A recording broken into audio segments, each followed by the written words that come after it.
Monsieur le Président, Madame la Directrice, Mesdames, Messieurs, chers amis, je suis ravi d'être des vôtres ce soir à l'occasion de cette exposition sur la BD pour vous apporter un éclairage sur un aspect de la BD qui n'est peut-être pas tellement connu ou exploré, qui est le lien au fond entre les personnages de BD et l'actualité politique internationale de l'époque, bien sûr, ou parfois d'une époque future. Mon exposé ne fera qu'effleurer le sujet, parce que la BD franco-belge est riche, les auteurs nombreux. Alors, en plus, les gens ont bougé, là où la BD classique de la ligne claire d'Hergé dominait le monde de la bande dessinée de l'après-Seconde Guerre mondiale. Aujourd'hui, on est davantage dans le roman graphique qui traite essentiellement de non-fiction et qui est également un genre qui correspond très bien au lien avec les relations internationales. Au fond, vous savez, mon seul rival international, c'est Tintin. Nous sommes les petits qui ne se laissent pas avoir par les grands. On ne s'en aperçoit pas à cause de ma taille. C'est une boutade du général de Gaulle, rapportée par Malraux dans son livre « Les chaînes qu'on abat », et qui me paraît assez révélatrice du thème de cette conférence. Dans cette amusante promotion de Tintin, au rôle d'acteur de la politique internationale, de Gaulle se comparant à Tintin, il y a une intuition profonde, au fond, sur la puissance de l'image et des personnages de BD lorsqu'ils voyagent et sont mondialement connus. Alors, Madame la Directrice, je suis ravi de constater qu'aujourd'hui, à l'Alliance française, comme sans doute dans beaucoup d'établissements, on ne considère plus la bande dessinée comme un art mineur. Elle a été, c'est vrai, longtemps tenue en lisière de ce qu'on appelait la vraie culture, les livres sérieux, et elle avait même attiré une forme de suspicion des enseignants. On devait lire les vrais livres, bien sûr, et pas la bande dessinée. Et puis les choses, heureusement, ont bougé, et au fur et à mesure qu'avançait le XXe siècle, la bande dessinée a connu un épanouissement extraordinaire avec des auteurs scénaristes de génie. Je suis de l'opinion selon laquelle Hergé est probablement un des plus grands génies du XXe siècle et inspirateur à leur tour de bien d'autres. Aujourd'hui, on pourrait dire que la BD, au fond, fait le lien avec l'art des vitraux du Moyen-Âge. Elle raconte une histoire, mais elle parvient non seulement à la raconter, mais à susciter l'émotion esthétique, l'émotion tout court. Elle est un langage, une référence, un lien, un code. Alors, me direz-vous, je suis professeur, donc j'aime commencer par une définition. La définition, je vais la chercher chez Art Spiegelman, un très grand auteur de BD, de romans graphiques américains. La BD, dit-il, et c'est une seule phrase, c'est ramener du temps dans l'espace. Comics are about time turned into space. Eh bien, avec ça, on est déjà au cœur de la bande dessinée. Alors, je commence bien évidemment par le grand maître qui est Hergé et les albums de Tintin. Tintin voyage beaucoup. Il est avide de découvrir le monde et les populations qui y vivent. C'est un journaliste, c'est un anthropologue à la fois, avec un réel intérêt pour d'autres cultures. Une volonté d'être présent sur tous les points chauds de la planète, dans les zones de conflit, où il va jouer souvent le rôle de médiateur, d'artisan de paix. J'ai écrit un article il y a un certain temps où je disais que Tintin, au fond, est l'inspirateur de beaucoup de diplomates. Alors, au départ, les aventures de Tintin au pays des Soviets, on est dans l'histoire brute, une description sans complaisance de l'URSS de la fin des années 50, des années 20, pardon. Et puis il y aura Tintin en Amérique, où Hergé va présenter de façon amusante les excès du capitalisme sauvage et ses relations avec la mafia. Et puis il y aura Tintin au Congo, dont on sait que certains aspects un peu paternalistes ont suscité parfois la polémique. D'autres sujets vont suivre, le trafic des stupéfiants, dans Tintin et le Lotus bleu, ou Tintin et les cigares du pharaon, la politique expansionniste du Japon et ses effets désastreux sur la Chine dans le Lotus bleu, le trafic d'esclaves dans Coq en stock. Je reviendrai peut-être brièvement sur les aventures de Tintin au Moyen-Orient, qui méritent à elles seules peut-être un développement.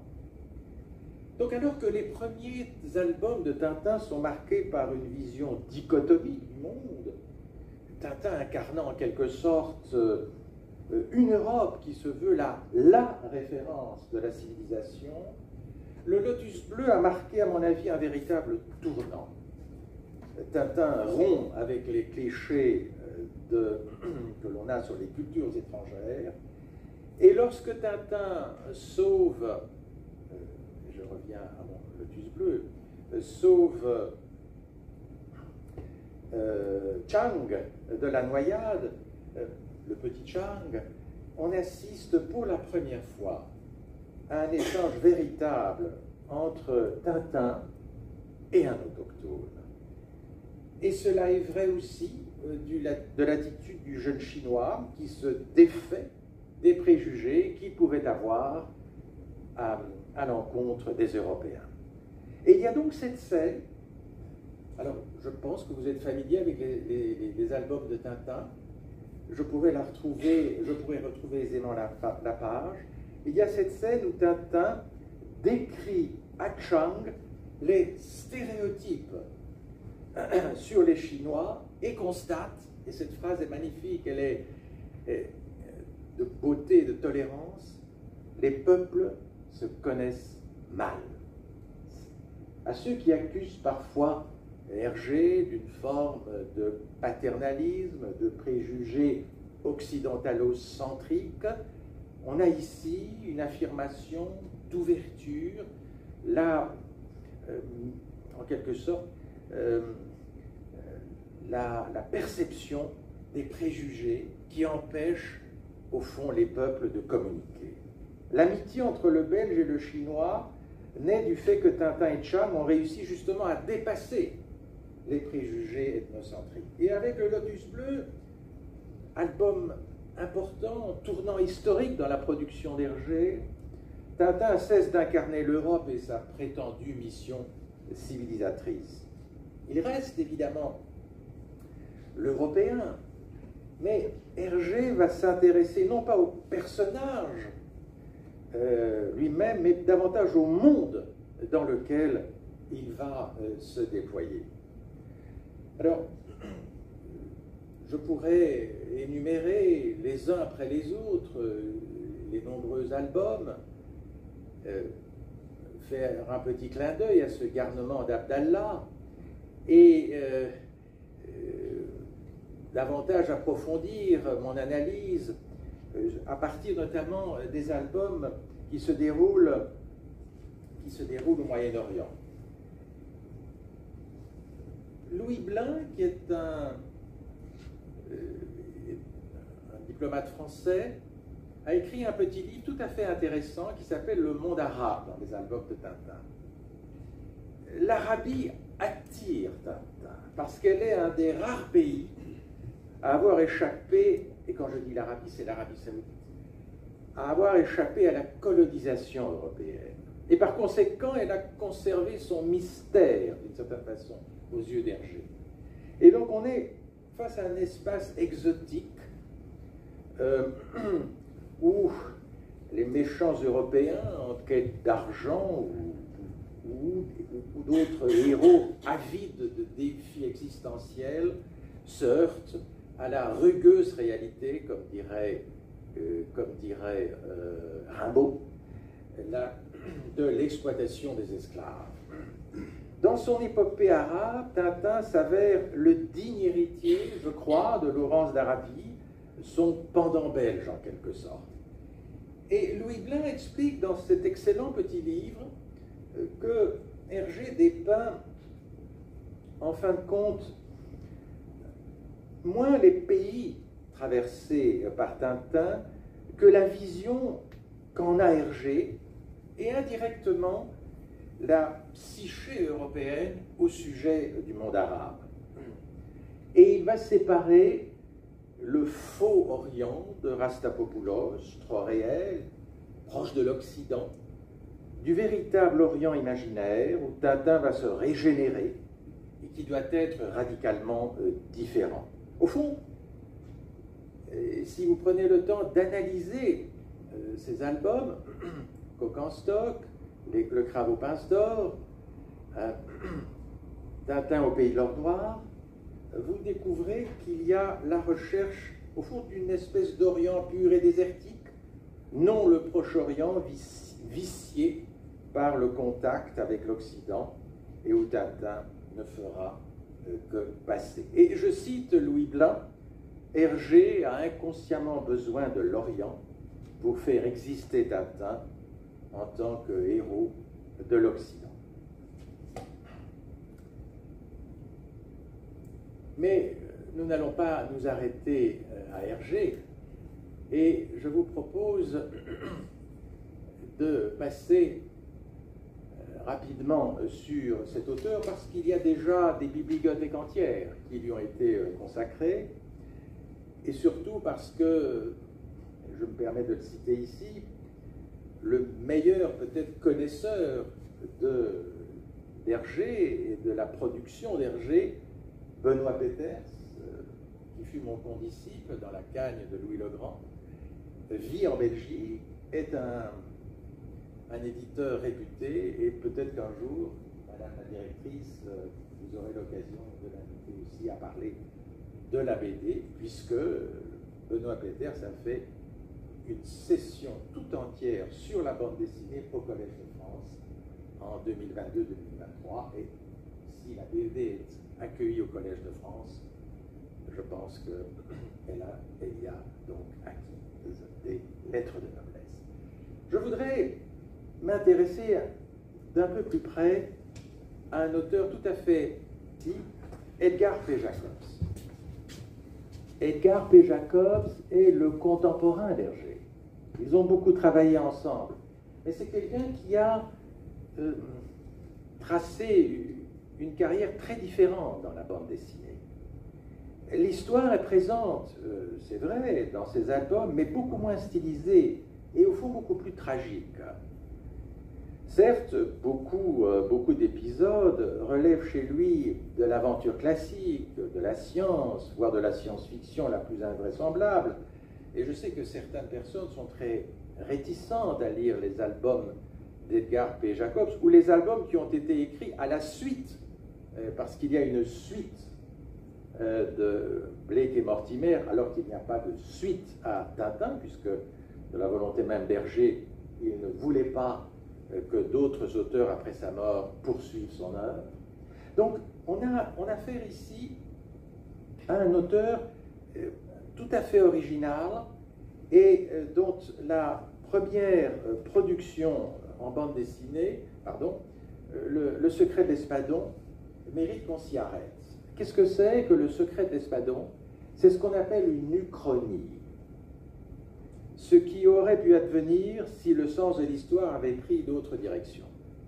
Nous sommes en 1946, au Tibet, au cœur du mystérieux Empire jaune, où se prépare la plus grande attaque de tous les temps. L'usurpateur Bassam Dandou, aidé par une kyrielle d'individus malfaisants venus des quatre coins du monde, veut régner sur la terre entière, et pour cela, il dispose d'un arsenal jamais égalé. Les personnages se rapprochent davantage des personnages de romans ou de films que des créatures de la BD de l'époque. En quelques heures,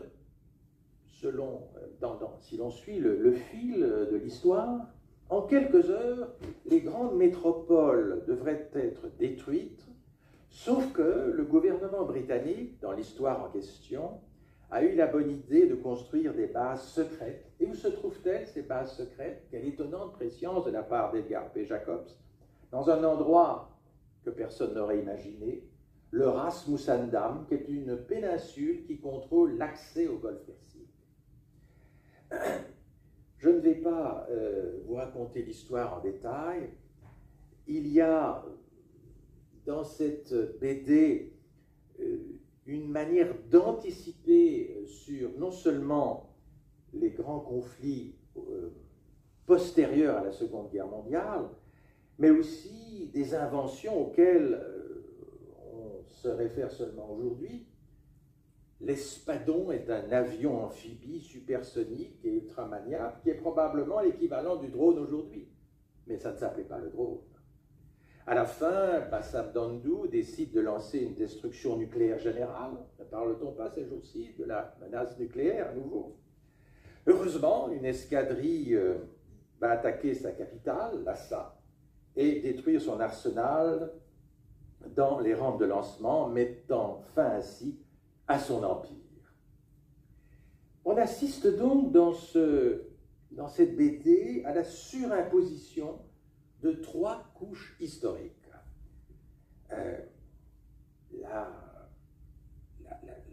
Le péril jaune, comme on disait à l'époque, les souvenirs de la Deuxième Guerre mondiale et les débuts de la guerre froide.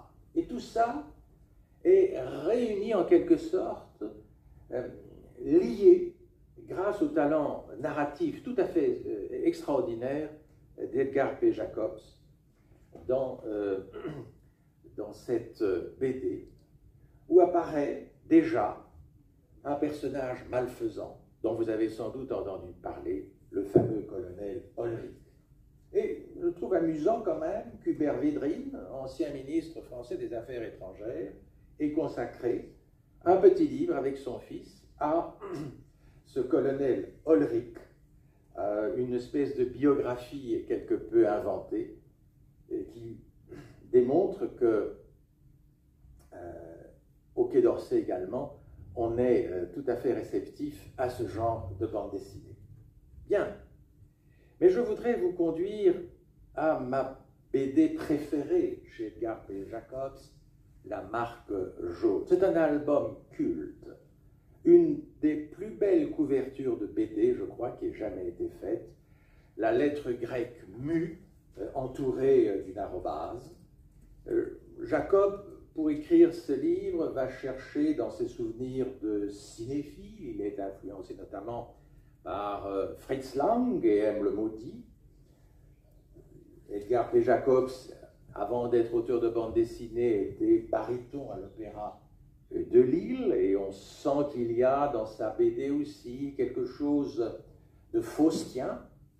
Jusque-là, la science servait surtout à permettre à Mortimer, le professeur Mortimer, de réparer le monde ou de sauver l'Empire et ses valeurs. Et face à lui, Ulrich incarnait ceux qui volent le savoir des autres à leur profit. Mais avec La Marque Jaune, apparaît aussi un scientifique aussi fort, apparaît un scientifique particulièrement malfaisant, du nom de Septimus, et de nouveau, étonnante préscience d'Edgar P. Jacobs, il va construire un scénario basé sur les expériences sur le cerveau et imaginer comment une invention, le télécéphaloscope, va permettre de contrôler un ou plusieurs individus. Le contrôle des cerveaux à l'heure de l'intelligence artificielle, quelle étonnante préscience de la part de cet auteur. Finalement, parce que c'est quand même destiné à la jeunesse, il faut un happy end, et les bons parviennent toujours à vaincre les mauvais, et Ulrich est à chaque fois obligé de s'enfuir. Il n'empêche, La Marque jaune, c'est un thriller à la fois mi-policier et mi-fantastique. Alors au contraire de Tintin, dont les aventures s'appuient le plus souvent sur des événements réels, l'œuvre d'Edgar P. Jacobs se nourrit de références littéraires, cinématographiques. Il reconstruit, au fond, pour fabriquer un monde tout à fait personnel. Et de ce point de vue, on peut dire que Edgar P. Jacobs est un auteur postmoderne, avant la lettre. Alors, je vous le disais, il y a en quelque sorte une succession aux albums du grand auteur, et cette succession, voilà, elle est de qualité assez inégale, mais elle mérite quand même qu'on s'y arrête. La machination Voronov, par exemple, dont le scénario a été écrit par Yves Sand, un scénariste belge qui a fait des études de sciences politiques et de relations internationales, et qui raconte une machination orchestrée par le docteur Voronov, un membre du KGB posté au cosmodrome de Baïkonour, et qui entre en possession d'une bactérie mortelle venue de l'espace. Alors, ce n'est pas le Covid, mais ça y ressemble quand même un peu. Les Britanniques sont informés et s'ensuit une intrigue d'espionnage très classique. Le dernier, Pharaon, est une œuvre tout à fait atypique dans, je dirais, la succession de la production d'Edgar P. Jacobs, parce que là, vous avez un scénariste et dessinateur tout à fait original, que vous connaissez sans doute, François Skeuten, et c'est un album d'une incroyable beauté graphique, qui rompt d'ailleurs avec les codes de Blake et Mortimer. On est vraiment alors à des années-lumière de la fameuse ligne claire. On est plus dans le monde de Bruxelles, avec un tréma sur le i, des cités obscures, le très grand album de Skeuten. C'est une BD d'aventure en plein Bruxelles d'ailleurs, beaucoup de clins d'œil à des monuments bruxellois, à commencer par le Palais de Justice, dans une sorte d'aventure post-apocalyptique où foisonnent les surprises. Voilà, je ne pouvais m'empêcher quand même de vous montrer la dédicace qui m'a été offerte à cette occasion. 8 heures à Berlin est un des albums les plus récents je dirais des épigones de Blake et Mortimer. C'est un album qui s'inspire de la littérature d'espionnage, notamment les romans de John le Carré ou de Ian Fleming. L'intrigue fait la part à la science-fiction, avec un savant fou, à nouveau, et beaucoup d'espionnage. La biographie non autorisée d'Ulrich, d'Hubert-Védrine, c'est quand même tout à fait intéressant. Je n'ai pas connaissance d'un autre ministre des Affaires étrangères, en fonction ou ancien, qui ait jamais produit une œuvre de ce style, une biographie non autorisée d'un personnage de BD. Mais tournons la page et venons-en à une BD peut-être un peu plus facile quand même, plus abordable. C'est Lucky Luke. Je ne pouvais m'empêcher quand même de vous le présenter avec ses 85 albums. Luc le chanceux avec sa tendresse bourrue, son flegme amusé, c'est le Poor Lonesome Cowboy qui tire plus vite que son ombre et qui est beaucoup plus qu'une parodie humoristique de héros de western. La série se déroule sur une période très précise, une période de 40 ans au Far West, donc de 1860 à 1900, et qui commence juste avant la guerre de sécession.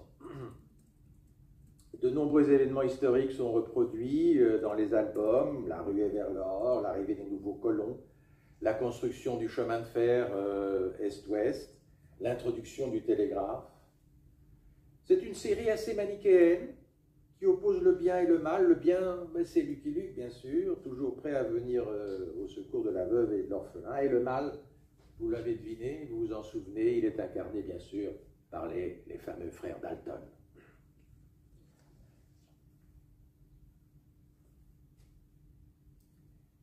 Astérix, la BD française la plus vendue au monde, traduite dans 111 langues et dialectes, 380 millions d'albums à ce jour. Tintin arrive à 240 millions. Alors, pour citer Nicolas Rouvière, qui est professeur à l'Université de Grenoble, il y a une part d'universalisme dans les albums d'Astérix, une défense des valeurs démocratiques face à un État autoritaire expansionniste qui est incarné par l'Empire romain. Mais il y a aussi, plus subtilement, dans ces BD, une forme de questionnement de la frontière entre la civilisation et la barbarie, entre raison et folie. Nous sommes toujours le barbare de l'autre, au fond. Et donc, il y a là un fond de valeur à la fois bienveillant, démocratique, anti-impérialiste, qui explique probablement la popularité de cette BD à travers les continents et dans toutes les langues. Le petit village gaulois, c'est un peu une cour de récré, n'est-ce pas? Elle est ouverte sur le monde, de telle sorte que tous les habitants de l'extérieur peuvent être invités à venir participer à un bon banquet. Astérix, on doit le reconnaître, et vous me permettrez de le faire ici, à l'Alliance, c'est quand même aussi est imprégné du patriotisme français, un peu cocardier. Mais ce n'est plus la France impériale avec ses grandes figures de colonisateurs, c'est une France sympathique quand même, qui résiste, une France non alignée, une France tiers-mondiste, dans le contexte de la guerre froide face aux deux blocs. Et ce positionnement ne peut que susciter la sympathie. Au fond, j'oserais même dire qu'il y a un fond gaulien chez Astérix, dans le côté subversif de la série, qu'il ne faudrait pas pour autant réduire à une opposition du local contre le global. Spirou, c'est l'école de Charleroi, le groom sympathique qui a été expédié par Mont et par Vaux pour de trépidantes aventures depuis le modeste mais turbulent village de Champignac jusqu'à la Lune, en passant par la forêt de Palombie où il a déniché le marsupilami, les Balkans, guerre, le sud de l'Amérique ou le cœur de New York. Il voyage beaucoup, en Afrique noire, au Tibet, dans l'Antarctique, en Russie, à Paris. Tous ces lieux ont été le théâtre de ses prouesses, parfois physiques, non dénuées de malice, mais essentiellement humanistes. Bref, ce redresseur de tort, qui a pris vraiment toute sa mesure, grâce au talent de Franquin, que l'on célèbre d'ailleurs ces temps-ci, connaît bien son monde. Et il en connaît aussi parfaitement les travers. C'est dire que les droits de l'homme ne pouvaient pas trouver défenseurs plus emblématiques. Il a été choisi par le Haut Commissariat des Nations Unies pour les droits de l'homme comme héros d'un magazine très spécial. Ils sont illustrés en BD, chacun des 30 articles de la Déclaration universelle des droits de l'homme qui fêtait ses 70 ans en 2018. Et il s'est fait accompagner donc de Lucky Luke, de Zorglub, de Nelson, de Blake et Mortimer, de l'agent 212, de Tamara, de Cédric, et on en passe. Ils ne seront jamais assez, n'est-ce pas, pour défendre ce document sacré et chaque jour profané. Bob Moran. Je ne pouvais pas ne pas mentionner Bob Moran. 230 romans, 80 albums de BD, nés de la plume très créative et prolifique d'Henri Verne. Bob Moran, c'est un Indiana Jones avant la lettre. Loin du James Bond, séducteur invétéré au gadget pacotille, Bob Moran triomphe grâce à sa seule intelligence. et à la force de ses bras. Bob Moran, c'est un pilote de chasse, c'est un aventurier, et il est polytechnicien. C'est un héros auquel les jeunes, à une certaine époque, dans les années 60 et 70, les jeunes pouvaient facilement s'identifier.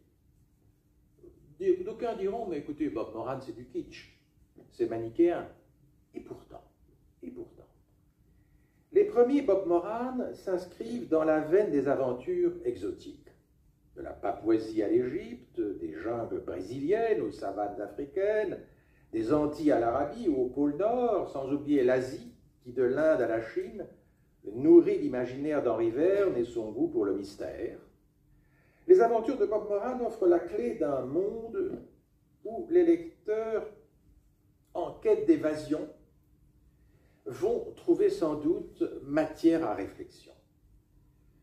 Bob Moran, qui a toujours 33 ans, figurez-vous, il ne vieillit jamais, reconverti en découvreur de trésors, en sauveur d'innocents, au fond réalise les rêves d'une jeunesse, la jeunesse belge, française, des années 70 et 80 peut-être, qui voulait tourner la page de la guerre, sortir de la guerre froide d'ailleurs, et entamer une ère nouvelle, celle des Trente Glorieuses. Donc il y a chez lui un côté chevaleresque et un peu barbouze. Il se bat, pour le citer, contre tout chacal, contre la troublante Miss Ilang Ilang. Magie les titres. Henri Verne, rien que les titres des aventures de Bob Moran sont tout à fait intéressants. La galère engloutie, le masque de jade, la cité des sables. Avec de très belles illustrations, Henri Verne est scénariste, donc il fait appel à Dino Attanasio, puis à Gérald Forton pour le dessin.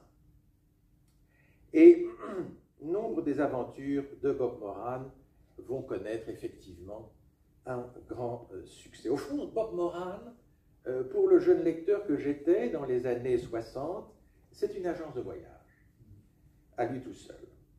Et la force libératrice de la fiction, tout entière incarnée dans l'éthos du justicier.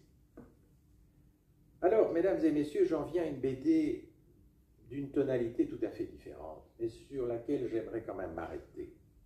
Kivu. Kivu a été l'album choc de la rentrée de la bande dessinée en 2018.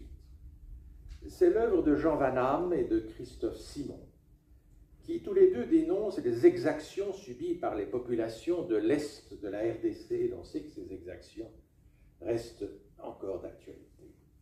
La BD raconte l'histoire d'un jeune cadre d'une multinationale qui plonge dans les horreurs de la région pour ramasser le coltan, minerai indispensable à l'industrie électronique. Et ce minerai a l'odeur de la mort, puisque ce sont des milices sanguinaires qui contrôlent l'Est de la RDC, loin du pouvoir central. Ces milices ont transformé la population locale en esclaves, en les terrorisant, en vendant les richesses aux multinationales via les pays voisins, notamment le Rwanda. Alors, aux côtés des salauds, apparaissent dans ce livre des héros, tel le célèbre docteur Denis Mukwege, prix Nobel de la paix, popularisé, comme vous le savez, par la grande journaliste Colette Brackman, qui signe la préface de cette BD en resituant l'histoire dans son cadre géopolitique. L'album retrace l'histoire d'un pays à la richesse immense, fournisseur de matières premières au monde entier, qui n'en tire malheureusement pas les bénéfices en raison d'un État, je cite, volontairement maintenu dans une situation de cupidité et de faiblesse. C'est aussi une histoire très habilement menée. Le scénariste et le dessinateur tissent de façon efficace et brutale le portrait en rouge, le sang, et en vert, la jungle, d'une région où se mêlent violence des hommes et intérêts économiques. Cette BD est un cri d'indignation, d'angoisse, pour tenter de peser sur une situation extrêmement grave qui se perpétue encore aujourd'hui. L'actualité du Kivu est brûlante. Le fait de traiter un tel sujet signifie que la BD a des atouts spécifiques pour exercer une influence dans le domaine des droits de l'homme. Quai d'Orsay est une BD qui fait le lien de façon amusante entre la diplomatie et la bande dessinée. Un film, d'ailleurs, a été produit à partir de cette BD. On y retrouve, c'est une BD, comme on dirait, un roman à clé, c'est-à-dire qu'on retrouve très facilement des personnages qui ont réellement existé, à commencer par le ministre des Affaires étrangères, Dominique de Villepin, ou encore, qui dans la BD s'appelle Alexandre Taillard de Worms, ou encore son très aimé chef de cabinet, qui n'est autre en réalité que Pierre Vimont, que d'aucuns connaissent sans doute ici. Alors, Taillard de Worms est un personnage comme l'est Villepin, flamboyant, et on peut dire que le trait est quand même un peu grossi, la caricature n'est pas toujours très subtile, la voix et le côté un peu impétueux du personnage se découvrent partout. Stabilo en main, il élargit sans cesse les horizons pour ne jamais parler de cas particuliers, et il donne peut-être de la diplomatie un aspect qui frise la caricature. En tout cas, j'ai connu des ambiances plus austères au Quai d'Orsay, mais il n'en reste pas moins que c'est un excellent album qui, comme peut-être certains d'entre vous le savent, a obtenu le prix du Festival d'Angoulême en 2013.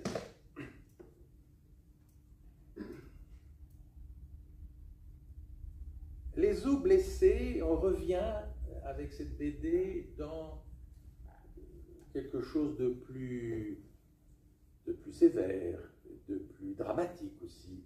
C'est une BD didactique qui date déjà, vous savez, de quelques années. Elle a été produite au début des années 2000, mais qui nous raconte avec clarté et lisibilité l'activité quotidienne d'Irina Vega, qui est une jeune parlementaire européenne qu'on voit sur la couverture de la BD, de nationalité indéterminée et d'orientation politique non précisée d'ailleurs.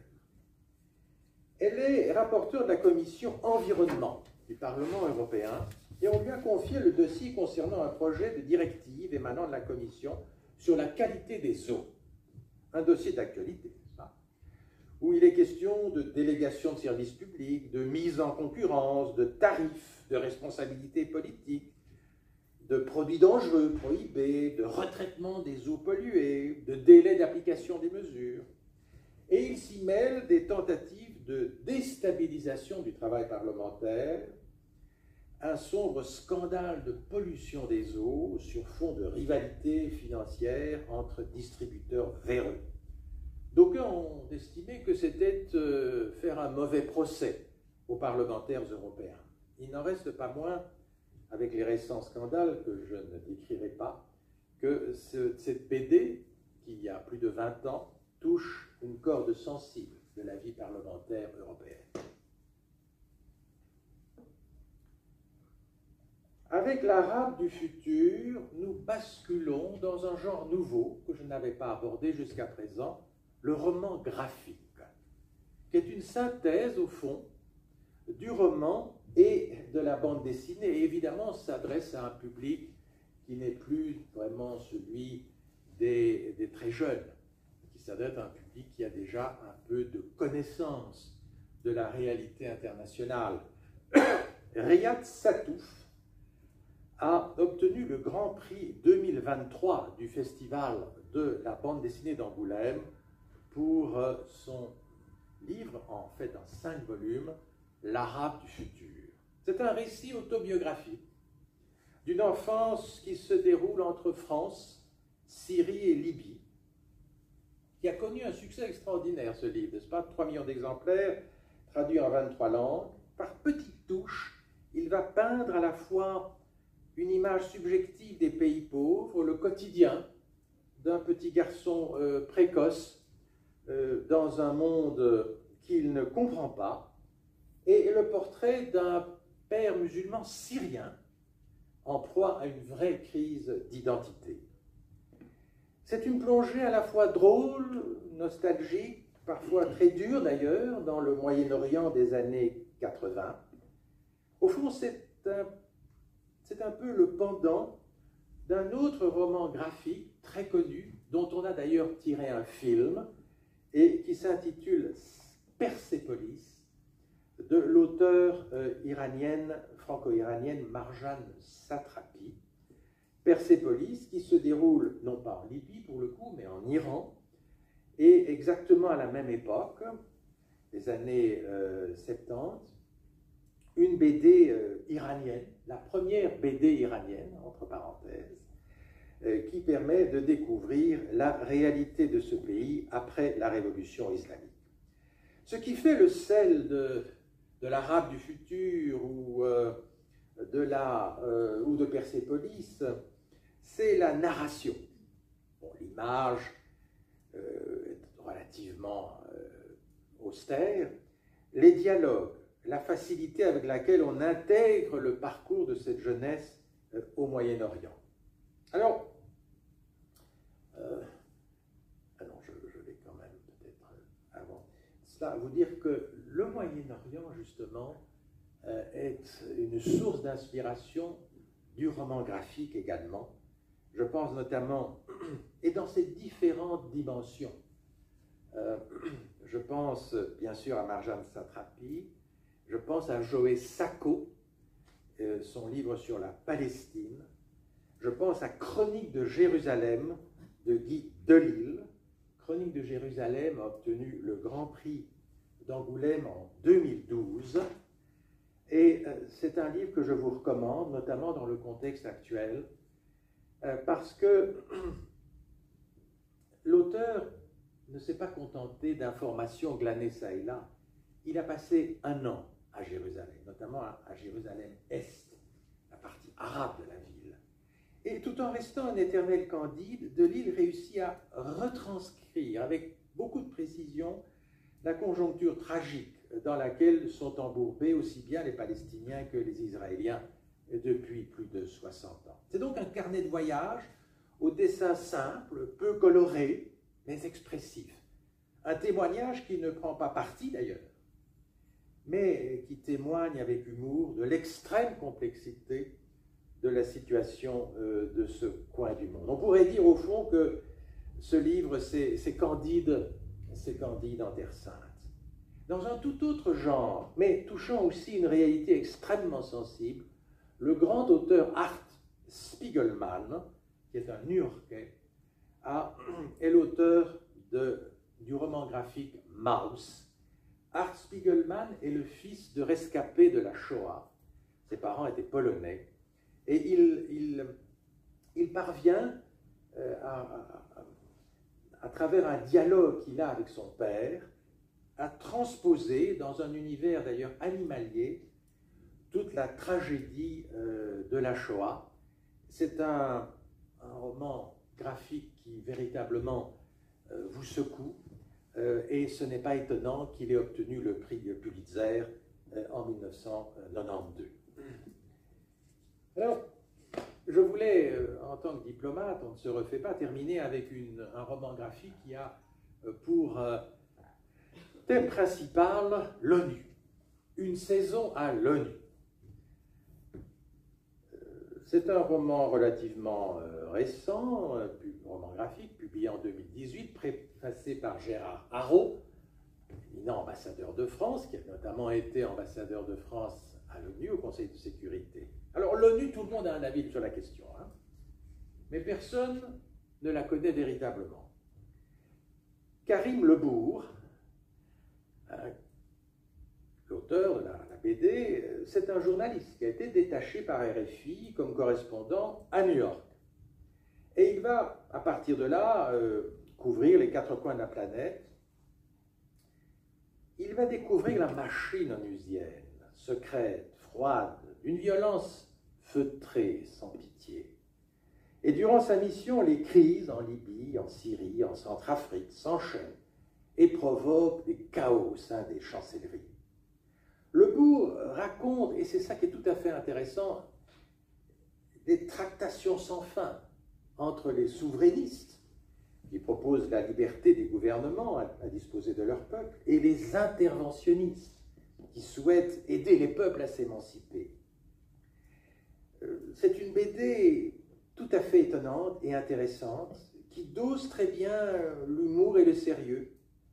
Le texte est précis, mais pas verbeux, et le graphisme d'Aude Massot accompagne une narration claire et simple, organisée en chapitres, avec un dessin qui est en bichromie bleue, à la fois doux et apaisant.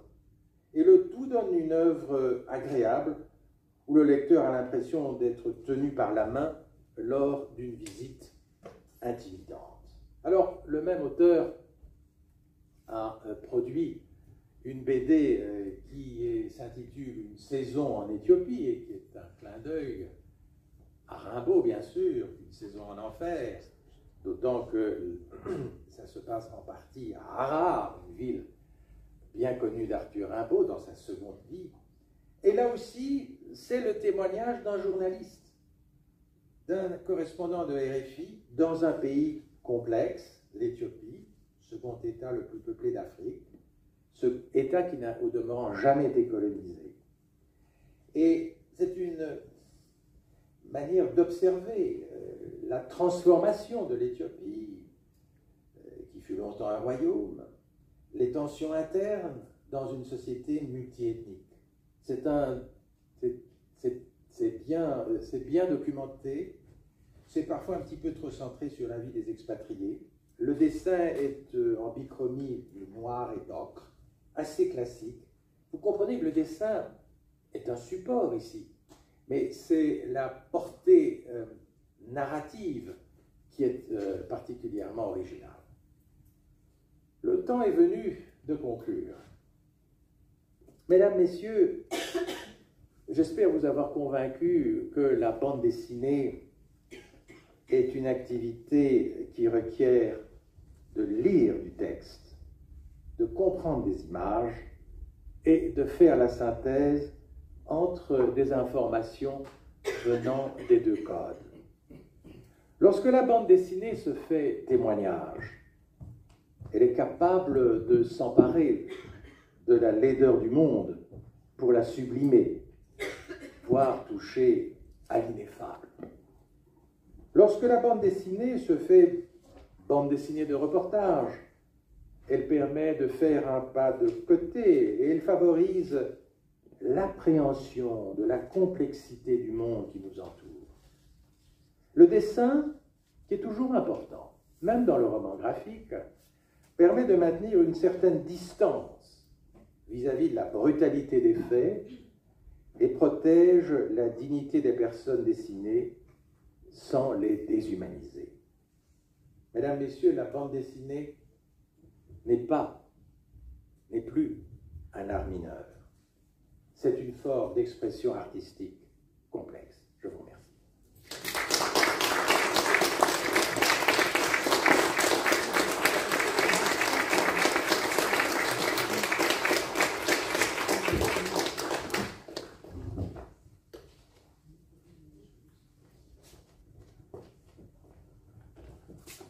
Bien.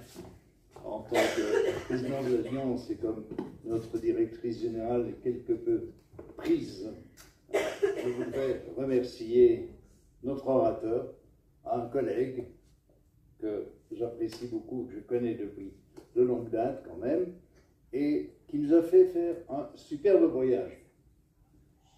Parce que c'est vrai que, bon, moi je pense que tous ici, si vous êtes là, vous avez des bandes dessinées chez vous, vous les lisez avec plaisir, mais il y en a quelques-unes que je ne connaissais pas et que je regarderai peut-être, parce que mes fils les ont sans doute, d'un autre œil.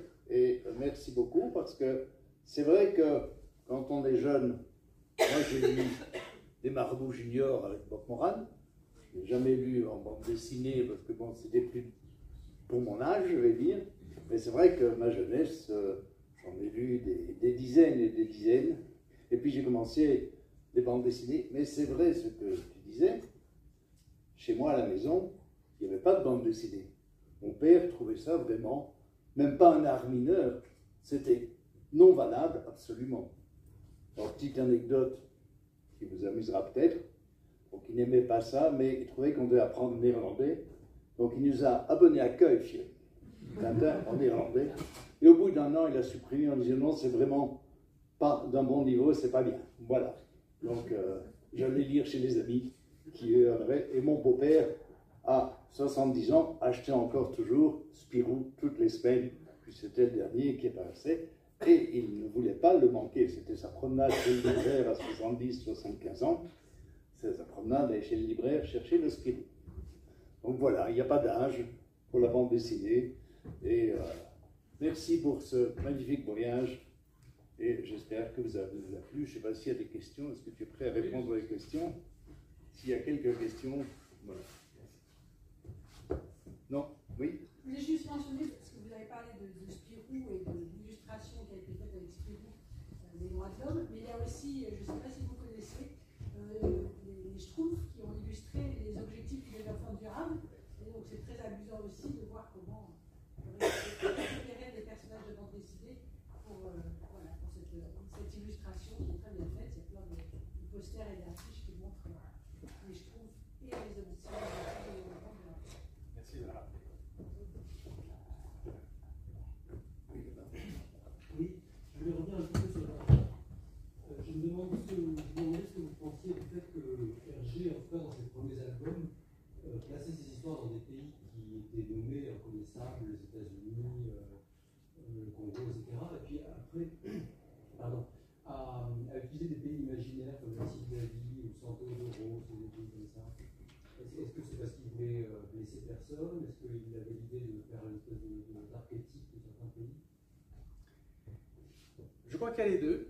Je pense que il a ressenti à un moment donné effectivement que on lui faisait peut-être un mauvais procès pour ses premiers albums et qu'il était pétri d'idéologie. Et c'est vrai qu'il y a quand même des préjugés dans les premiers albums de Hergé. En faussant les pistes quelque peu, en utilisant des dénominations que les Belges d'ailleurs peuvent très facilement interpréter. La ville de Vadesda, n'est-ce pas, dans Kokenstock, c'est évidemment un petit clin d'œil à une expression courante utilisée en néerlandais, etc. Le royaume du Kemet, Canut, évidemment. Et donc, c'était peut-être plus facile pour universaliser la BD, justement. À partir de ce moment-là, elle peut être lue moyennant une traduction dans toutes les langues, sans qu'il y ait nécessairement identification précise d'un État, ce qui aurait pu susciter quand même quelques difficultés. Et ce n'est pas sans raison que une des BD les plus importantes, à mon avis, d'Hergé, Tintin au Tibet, et là on nomme le Tibet, et l'on sait qu'Hergé était profondément marqué par la situation des Tibétains, que Tintin au Tibet suscitait des réactions aussi vigoureuses de la part du régime chinois, au point d'en interdire à un moment donné la parution. Donc voilà, je crois qu'ainsi, en essayant de contourner ce genre de situation, de politisation au fond de ses albums, Hergé a sans doute fait le bon choix. Moi j'ai une question.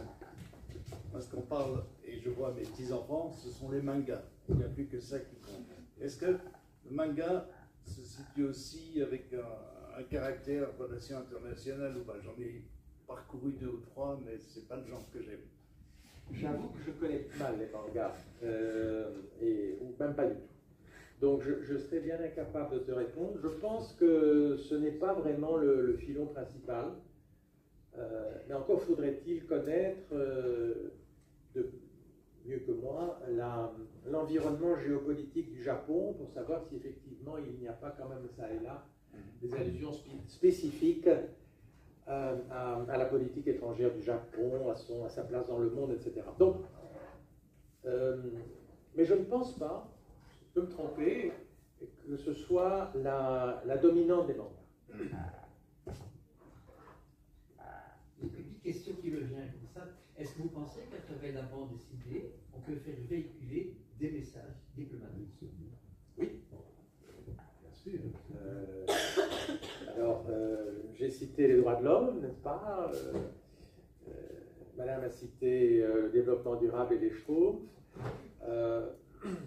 D'une certaine manière, et je peux vous envoyer mon article sur Tintin et la diplomatie, je crois que dans ces derniers albums, en tout cas, Hergé a quelque part véhiculé un message qui vise à critiquer l'ethnocentrisme des Occidentaux, et notamment dans l'album Tintin et les Picaros, et à faire le procès d'une certaine forme de capitalisme sauvage sur le dos des populations colonisées, etc. Et dans les albums graphiques que je vous ai cités, Persépolis, c'est politique, n'est-ce pas? Une saison à l'ONU, c'est un message. Pour dire quelque part, l'ONU est devenue l'enjeu de rivalité qui, quelque part, ne prennent pas suffisamment en considération les problèmes du monde. Il faut réformer l'ONU. Il y a donc un message, etc. Alors écoutez, n'exagérons pas non plus le rôle du messager. Les auteurs de BD ne sont pas, a priori, au service de la diplomatie d'un pays, mais il se peut de temps à autre, effectivement, qu'ils fassent une œuvre qui correspond bien au travail du diplomate. Bien, merci beaucoup.